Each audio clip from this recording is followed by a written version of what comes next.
So this is one of those days when everything in my body hates me a little bit and I kind of just want to hide under a blanket and not do anything. It took me a while to get through today's play because it was really dense. And I use that in the chock full of stuff sense, not in the oh, he's so dense sense of the word. This is the play that I read today, Tom Stoppard's The Invention of Love. There was no rhyme or reason to me picking this play. It's not one that is considered particularly important as far as I know. I just found it in a used bookstore, and I think I picked it up because I had seen a short film that was called The Invention of Love, and this has nothing to do with that. This play is not in any way related to that film that I saw. It just has the same title. This is one of those shows that I feel like I would have a much better grasp of if I saw it performed. And that's an odd thing to say because that's true of every single play that has ever existed. If plays were not meant to be performed, they would be books. But some plays, being a student of theater, I can read and get a pretty clear sense of how it would be staged and what the message is and how that would be put forth to the audience.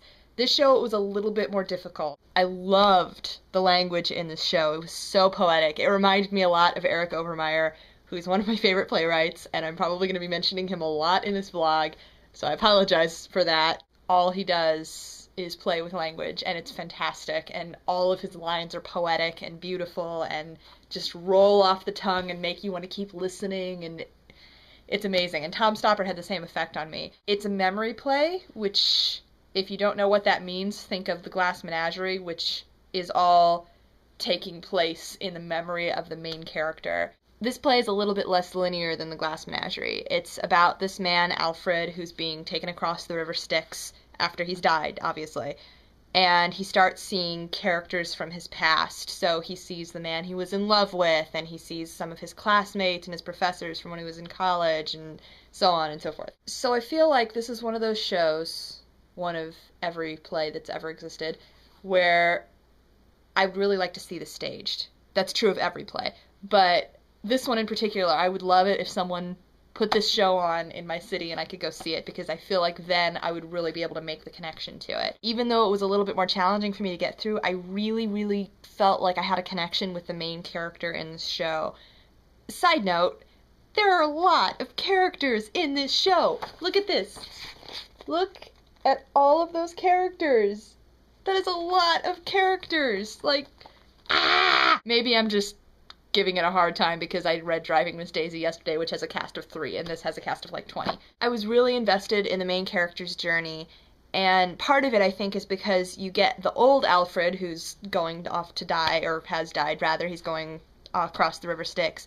But then you also get the younger version of Alfred from when he was in college during some of the flashbacks. You get the sense of how much he's aged and how much it has worn him down over the years to be in love with this person who he's never going to be able to be with, and being prejudiced against and having to deal with all of this bias and keeping this deep, dark secret. But then the younger version of him is just so vibrant and passionate and full of life, and you just want to believe that he's going to win Moses Jackson's heart. I just want to say, this show reminded me of Eric Overmyer in another way, which is that, oh dear God, the monologues would make me want to shoot myself if I was an actor in this show. There are monologues in Eric Overmyer's On the Verge that go on for pages, and they're just lists of things like phrases or stuff to pack for a trip. This at least is actual, a story being told, so it'd be a little easier to memorize.